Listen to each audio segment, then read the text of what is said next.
This is an example of what people mean when they say everyone should read the classics. But see here, I have Ernest Hemingway, William Golding, F. Scott Fitzgerald, Daniel Defoe, and Charles Dickens. I am holding, and in terms of their names, I see essentially dead white men. I don't see myself. And I think that's a problem. So let's get into it. Hi, my bookish friends. Welcome back to another episode, baby. I don't even know if this is an episode. When did I start hosting a podcast? Get it together, Shelly. But welcome back to my channel where we love literature, we challenge norms, and today we're dismantling the myth of the all-white canon. Let's talk about it, okay? So, classic literature discourse. Ooh. The essays, the reading list, the booktube must-reads, and the systemic erasure of Black and Indigenous authors. That is the conversation today. You'll hear names like Dickens, Tolstoy, Hemingway, Fitzgerald, Austen, if we're lucky, because I do love her. And literally, these are the books I was holding. But where are the Zora Neale Hurstons? Where are the N. Scott Momaday? Where are the Tommy Cade Bambara? Where are the Leslie Mamon Silko? Where are the James Baldwin? Where are they? Today we are going to get into how literary institutions defined the canon.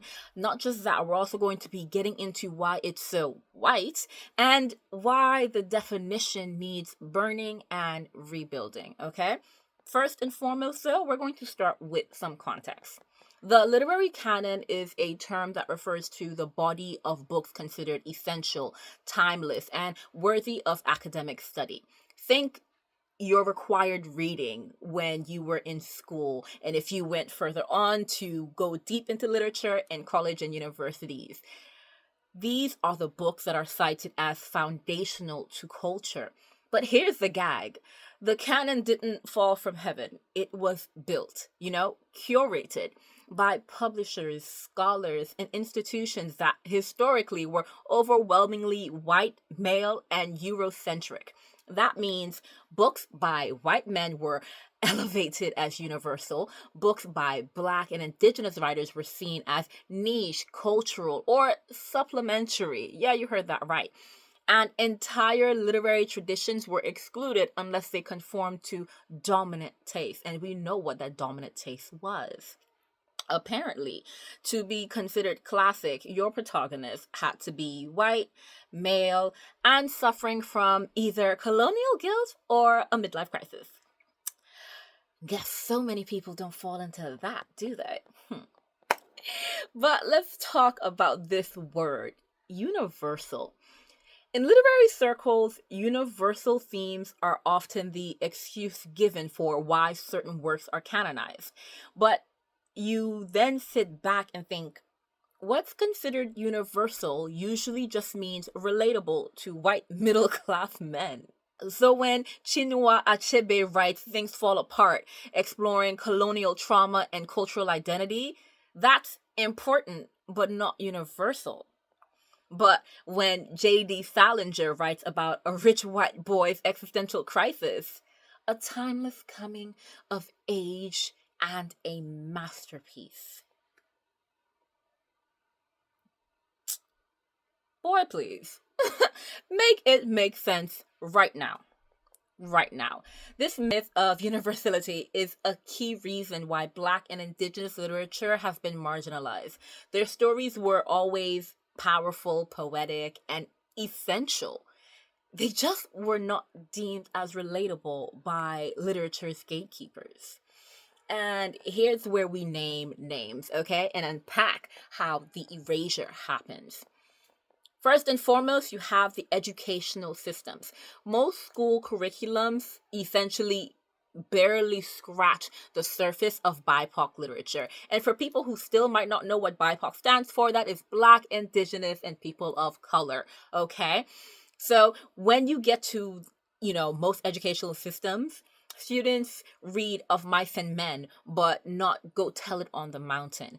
Shakespeare is mandatory, but August Wilson, Langston Hughes, optional.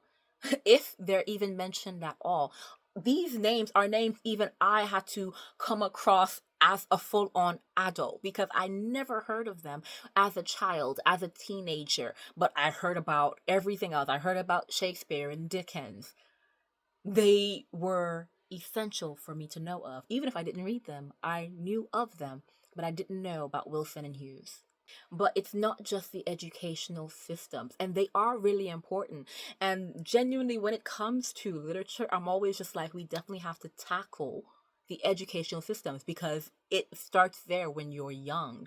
And I think that's exactly why a lot of the educational systems are being attacked, why they're pulling a lot of books from libraries or people who are marginalized, get their access to books. That's why they're attacking them because it really starts when you're young.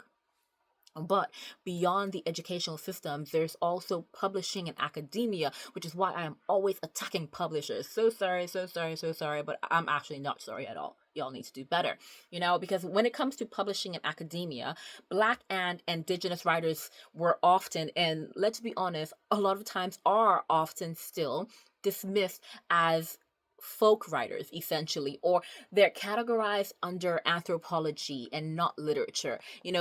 Books by Black and Indigenous authors were not promoted with the same fervor or preserved in the same way. And today we're still seeing that books by Black and Indigenous authors are still not being promoted. It's an issue that I love that we're being loud about now, but we're still not seeing the change that we need to see, which is why I will continue to be loud and other people will also continue to be loud.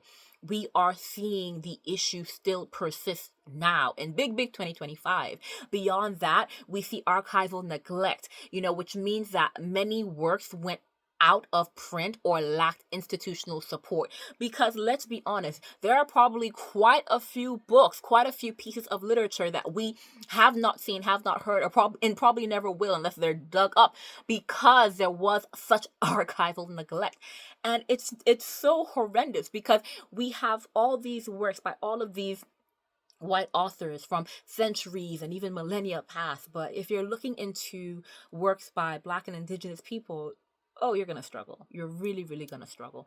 And you're not going to come to me and tell me that we didn't have stories to tell, that we didn't have history to note down and to speak on. Like, you're not gonna play me with that. Miss me with the BS because we know it is exactly that, BS. Okay. But beyond that, beyond the educational systems, beyond the publishing and academia, there's also book culture and media. And as someone who's on BookTube right now, and I'm always on BookTube yelling about these issues, you better believe I was not going to speak about this issue without coming here to the book culture and the media. When people list books you must read before you die, they rarely include books by Black authors or Indigenous authors or really just any person of color. You're just not going to see them on that list. And obviously that list will vary depending on who's publishing it, but a lot of times the names and the books on that list are the same. Again, you're going to see F. Scott Fitzgerald, you're going to see Dickens, Tolstoy, Shakespeare, you're going to see all of that, but you're not going to see Linda Hogan. You're not going to see Jean Toomer. You're not going to see those names. Even on BookTube and Book Talk, classic literature tends to be, Austen, Bronte, Orwell, and maybe if someone's feeling woke, they're going to add, a diverse author in there, just one.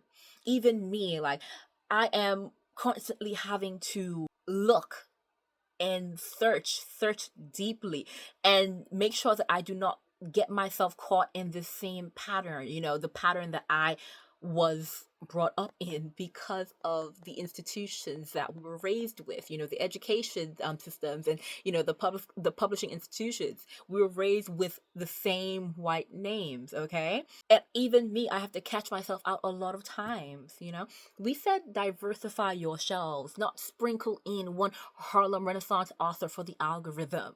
But that's what a lot of people catch themselves doing once every year during Black History Month. Do not think we don't see y'all. Like, once again, all of that fake activism that you be doing, don't think that we don't catch y'all out. I keep telling y'all, don't try it. Like, we catch y'all out every time. Like, who you think you fooling? Bye. Like, miss me with it again. And see, this erasure, it's not just about who gets listed, you know? It impacts whose voices are legitimized, which stories get adapted and studied, who gets to be seen as a literary authority. It creates feedback loop as well, because if readers don't encounter BIPOC authors in school or canon lists, they're less likely to seek them out later. I didn't take English literature, so, and as I've said on this channel before, I wasn't much of a reader when I was younger. I did start, getting into books, but then I really, really became a passionate reader when I got older, right before I became like an official adult, essentially. So right when I was done with high school is when I started to actually appreciate literature in that way. I still loved learning, but I just didn't like always pick up a book, like an actual like full on novel. I would be doing online research. But I was exposed to mainly books by white people as I was growing up in those few times that I did read. So when I started to fall in love with reading and started seeking books out by myself, to read for fun, the books that I was seeking out were books by white people. And remember I remember I told you guys in terms of like this channel, this story about when I first started falling in love with reading.